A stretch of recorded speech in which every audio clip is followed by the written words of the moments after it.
চৌহাট পাইকপাড়া ধামরাই মির্জাপুর রোডের মাঝামাঝি এক নিরিবিলি জায়গা। সবুজের ভেতর দাঁড়িয়ে আছে বিশাল কিছু অসম্পূর্ণ ভবন। দূর থেকে দেখলে মনে হয় একটি পরিত্যক্ত নীরব প্রায় ভুতুড়ে স্থাপনা। আজ আমরা এসেছি সেই জায়গায় যার পেছনে লুকিয়ে আছে একটি বড় মানবিক স্বপ্নের গল্প। এখানেই অবস্থিত ইকবাল আমির মেডিকেল কলেজ, মেডিকেল হাসপাতাল, মসজিদ ও এতিমখানা প্রকল্প। ওয়ারশি পাইকপাড়া এলাকার মধ্যে এই বিশাল জায়গাটি এক সময় গড়ে তোলা হয়েছিল মানুষের কল্যাণের উদ্দেশ্যে। প্রতিষ্ঠাতা ইকবাল আমির সাহেব চেয়েছিলেন এখানে তৈরি করতে একটি আধুনিক মেডিকেল কলেজ, পূর্ণাঙ্গ মেডিকেল হাসপাতাল, মসজিদ ও মাদ্রাসা, এতিমখানা, গার্মেন্টস ও কর্মসংস্থান কেন্দ্র, কবরস্থান এবং গোসল ও অন্যান্য প্রয়োজনে একটি বড় পুকুর।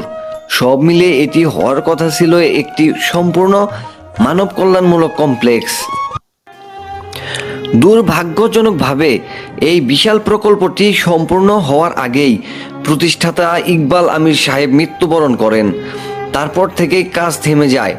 অসম্পূর্ণ দেয়াল, বেরিয়ে থাকা রড, ধুলো মলিন বারান্দা আর ঝোপঝাড়ে ঢাকা চারপাশ, সব মিলিয়ে জায়গাটি আজ এক অপূর্ণ স্বপ্নের প্রতীক।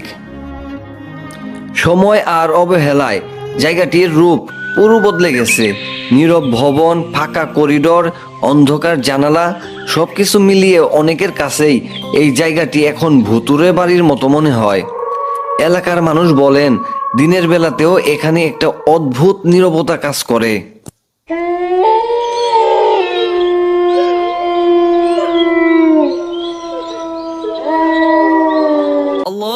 মসজিদটি নির্মাণ করা হয়েছিল মানুষের ইবাদতের জন্য, কিন্তু প্রকল্প বন্ধ হয়ে যাওয়ার পর এটিও আর চালু হয়নি। দীর্ঘদিন ধরে পরিত্যক্ত থাকায় এখানে এখন আর কেউ নামাজ পড়ে না। নামাজের ধ্বনি নেই, মানুষের পদচারণা নেই, শুধু নীরবতা আর সময়ের স্থবির ছাপ। চৌহাট পাইকপাড়া এলাকার এই শান্ত পরিবেশে দাঁড়িয়ে থাকা প্রকল্পটি দেখলে মনে হয় যদি এটি সম্পন্ন হতো তাহলে ধামরাই মির্জাপুর অঞ্চলের চিকিৎসা ও শিক্ষায় এক বড় পরিবর্তন আসতে পারত। আজও অনেকের মনে প্রশ্ন, এই জায়গাটি কি আবার নতুন করে প্রাণ ফিরে পেতে পারে? এই ছিল ইকবাল আমির মেডিকেল কলেজ ও দাতব্য প্রকল্পের অসম্পূর্ণ স্বপ্নের গল্প। মানুষের কল্যাণের উদ্দেশ্যে গড়ে তোলা এই ভবনগুলো আজ নিঃশব্দে দাঁড়িয়ে আছে। কেউ একজন তার জীবনের বড় স্বপ্ন রেখে গেছেন, যা বাস্তবায়িত হয়নি, কিন্তু স্মৃতি হয়ে বেঁচে আছে। ভিডিওটা তোমাদের কেমন লাগলো কমেন্টে জানাতে ভুলো না। ভালো লেগে থাকলে অবশ্যই লাইক, কমেন্ট আর শেয়ার দিতে ভুলবে না। পরবর্তীতে কোথাকার ভিডিও দেখতে চাও সেটাও কমেন্টে জানিয়ে দিও।